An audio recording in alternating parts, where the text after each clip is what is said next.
Highlight కనబడుతున్నటువంటి అంశాలు ఇక మాదక ద్రవ్యాల వినియోగం వ్యతిరేక సదస్సులో పాటల సీడీ విడుదల చేస్తున్న సీఎం రేవంత్, మంత్రి లక్ష్మణ్, నటుడు రామ్ చరణ్, విజయ్ దేవరకొండ. ఇక డ్రగ్స్ కట్టడికి ఈగల్ యాంటీ నార్కోటిక్స్ బ్యూరో ఇకపై ఈగల్గా మారబోతుంది. ఎక్కడ గంజాయి పండించినా గద్దల్లా పట్టేస్తాం. స్కూల్లో డ్రగ్స్ దొరికితే యజమాని పైన కేసు. పాఠశాలలో మానసిక నిపుణుల్ని నియమించాలి.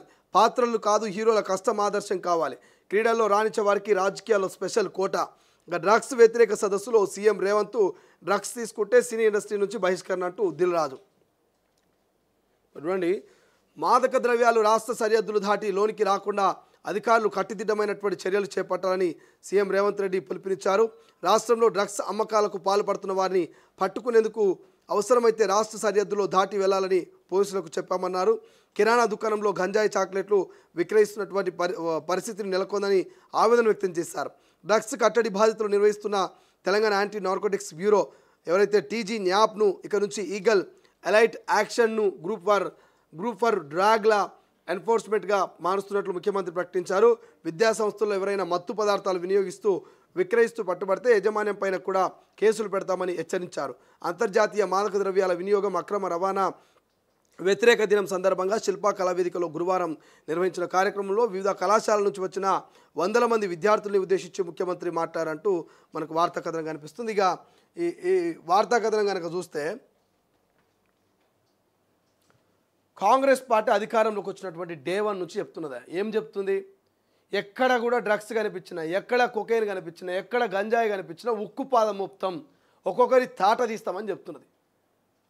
చెప్తూనే ఉన్నది కానీ ఎక్కడ కూడా చేతలా కనిపిస్తలే. మరి ఇప్పుడైనా ఈగల్ని తీసుకొస్తున్నది. ఈ ఈగలు నిఘా పెడుతుంది ఎక్కడికక్కడ. ఈ డేగ కన్నుతో మిమ్మల్ని క్షణాల్లో పట్టేస్తుందని ముఖ్యమంత్రి గారు చెప్తున్నారు. దీన్నైనా కొత్త ఇంప్లిమెంట్ చేయండి.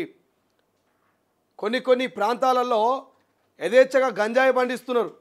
కొన్ని ప్రాంతాల్లో ఈ మాదక ద్రవ్యాలంతా కూడా ఈ పబ్బు కల్చర్ లాంటి ప్రాంతాల్లో కూడా యథేచ్ఛగా అమ్ముకుంటున్నారు. చాలామంది డ్రగ్స్ తీసుకొని మరి విచ్చలవిడిగా వ్యవహరిస్తూ ఉన్నారు వాళ్ళు.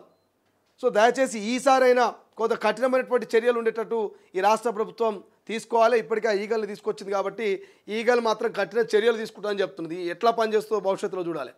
ఇక స్కూళ్ళ విషయానికి వస్తే స్కూల్ యజమానుల మీద కేసు పెడదామంటున్నారు. ఇది మంచి నిర్ణయం. ముఖ్యమంత్రి గారికి నిజంగా మనం ప్రశంసించాల్సినటువంటి అవసరం. స్కూల్ యజమాన్యం మీద కనుక కేసులు పెడితే ఆ స్కూల్ సరౌండింగ్లో ఉన్నటువంటి ఈ చాక్లెట్లు, మత్తు పదార్థాలతో ఇచ్చేటువంటి చాక్లెట్ కానీ, అక్కడ సరఫరా అయ్యే గంజాయి కానీ, అక్కడ అమ్మేటువంటి మారక ద్రవ్యాల మీద ఇక స్కూల్ యజమానానికి కొంత అవగాహన ఉంటుంది.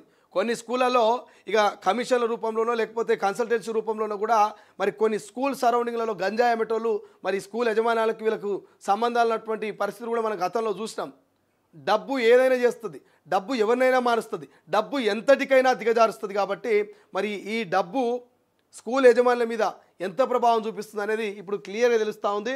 అక్కడ వచ్చినటువంటి విద్యార్థులు, ఉపాధ్యాయులు అందరి ముందే ముఖ్యమంత్రి గారు చెప్పారు, ఏ స్కూల్ ఆవరణలో అయినా గంజాయి చాక్లెట్లు అమ్మినా, మారక ద్రవ్యాలు వినియోగిస్తున్నట్టు తెలిసిన స్కూల్ విద్యార్థులు కానీ, మరి కాలేజీకి సంబంధించిన స్టూడెంట్స్ కానీ మరి మారక ద్రవ్యాలు తీసుకున్నట్టుగా తెలిసిన స్కూల్ యజమాని మీద కేసులు పెడతామని హెచ్చరికలు జారీ చేశారు.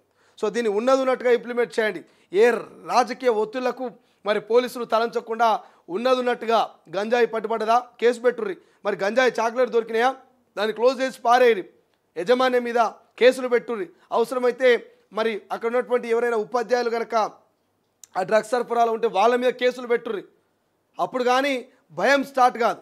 దిల్ రాజు చెప్తున్నాడు, ఫిలిం డెవలప్మెంట్ కార్పొరేషన్ చైర్మన్గా ఉన్నటువంటి దిల్ రాజు చెప్తున్నాడు, మానక ద్రవ్యాలు ఈ యొక్క డ్రగ్స్ ఎవరైనా తీసుకొని పట్టుబడితే అటువంటి వాళ్ళని, సినిమా ఫీల్డ్లో ఉన్న వాళ్ళందరినీ కూడా మా అసోసియేషన్ నుంచి తీసేస్తాం, సినిమాల నుంచి వాళ్ళని బహిష్కరిస్తామని చెప్తున్నాడు. అట్లా డేర్గా చెప్తే కానీ మరి కొంతమంది సినీ ప్రముఖులు, ఇన్ఫ్లుయెన్సర్సు వీళ్ళందరూ కూడా మరి మద్యానికి, మాదక ద్రవ్యాలకు, డ్రగ్స్కి, గంజాయికి బానిసలు కాకుండా పోతారు. సో చూద్దాం ఇది ఎంతవరకు పనిచేస్తుందో. వాళ్ళకి ఫుల్ పవర్స్ ఇచ్చిన రాష్ట్రం దాటైనా మీరు పోయి మరి ఆ మూలాలన్నింటినీ కూడా అంతం చేయాలి. ఎవడైనా రాష్ట్రంలో మాదక ద్రవ్యాలతో అడుగు పెట్టాలంటే వెనులో ఉనుకు పుట్టాలని ముఖ్యమంత్రి చెప్పినట్టు తెలుస్తుంది. చూద్దాం ఇది ఎంతవరకు పనిచేస్తుంది ఇంకా అనేది.